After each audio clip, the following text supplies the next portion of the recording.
Hi guys! Nandito na naman po tayo sa ating inaabangang teleseryang Akusada at syempre dahil sa pangyayari na kung saan nakita ni Walfred ang bracelet ng iyong asawa doon mismo sa kay Tristan na nahulog ito sa sahig kung kaya't nilalam niya ito doon sa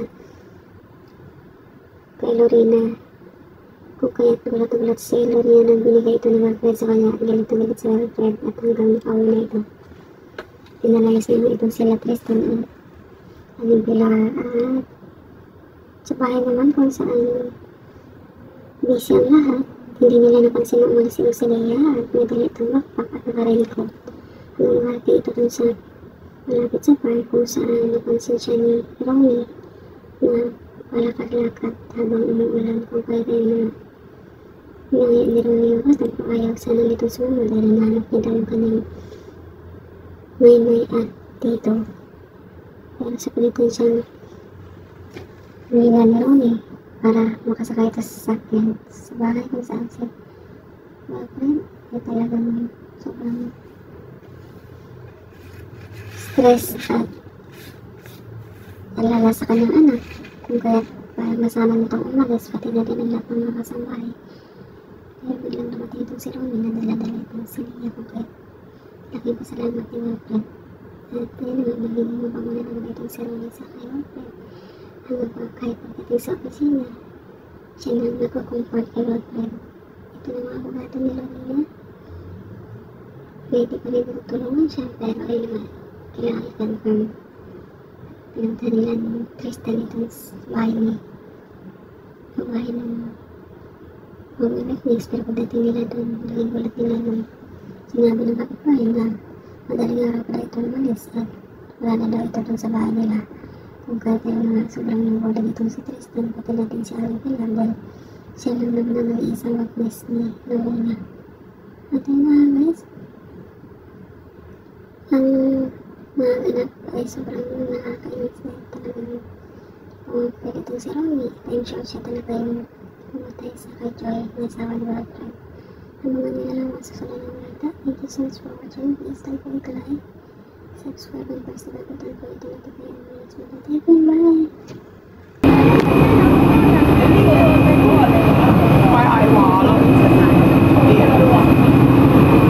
Nandito na tayo sa cable car guys. Waiting.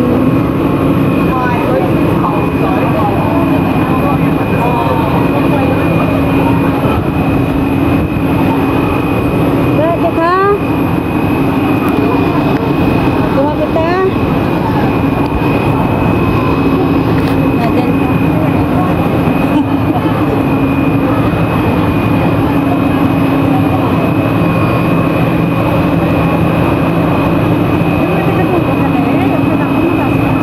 Oo. Bukas lagi kita.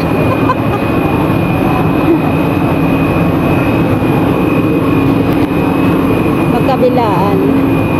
O dapat na tapos kuha ka. Magaling kita. Mag-apo natin niya din. Same lang.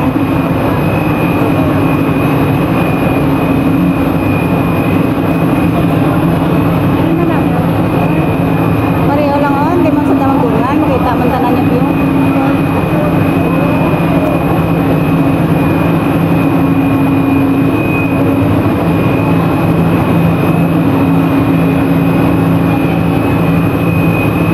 Sasakay tayo sa cable car guys.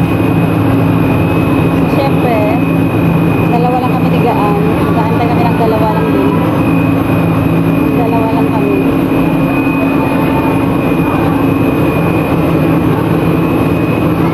Kuha lang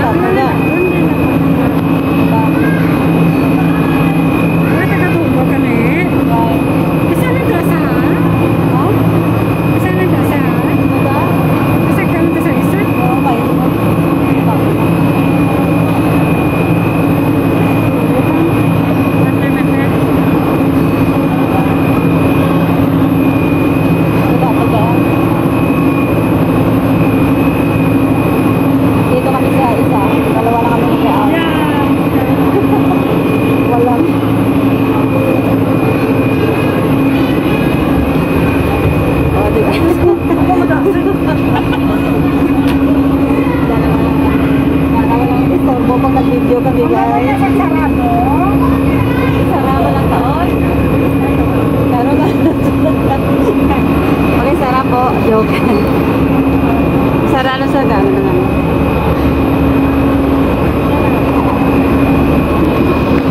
Video nanti ka.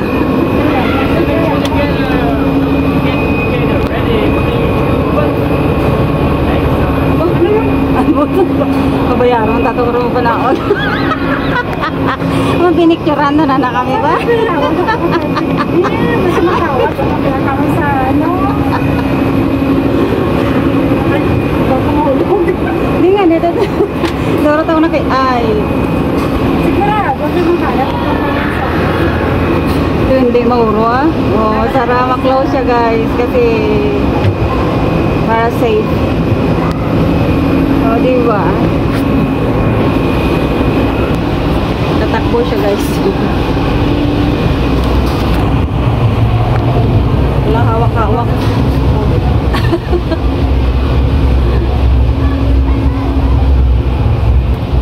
Ayan, nandito na tayo sa pinakatuktok ng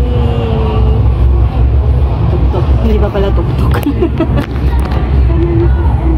Diyan kagak dia po.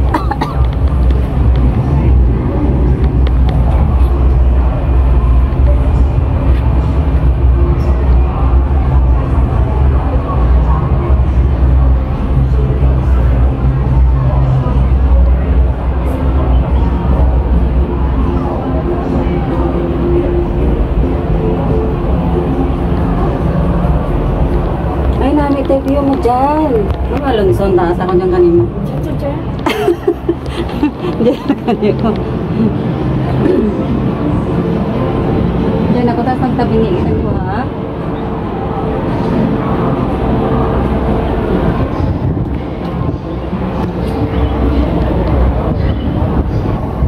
Nachak ka sa ito.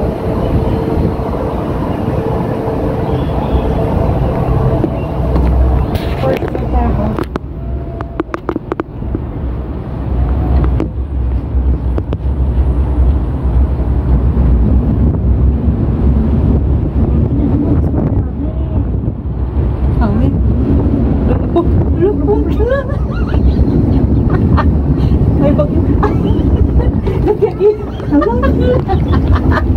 May taga-bala. My God, naga. Alaga. Alaga sila. Oh my God.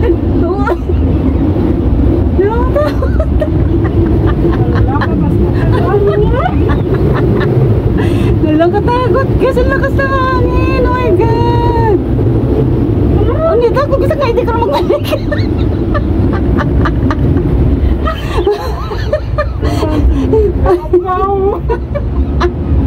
Hindi ako magsakay di magbalik. Malalakas na yung hangin.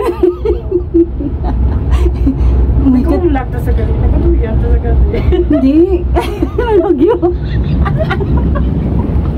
May bagyo kasi ngayon guys. Signal number 1. Wala nang bagyo. Umalis na pero mahangin. Ano ko ba? Sus. Kaya mo yung masakay pa kita sa roller coaster. Hindi.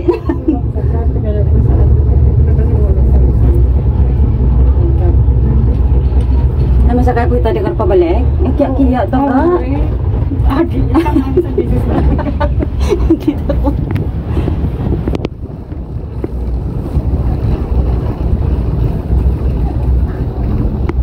Patapos siya guys, malakas yung hangin. Ano ba yan? Kaya man namin, karuman kami sa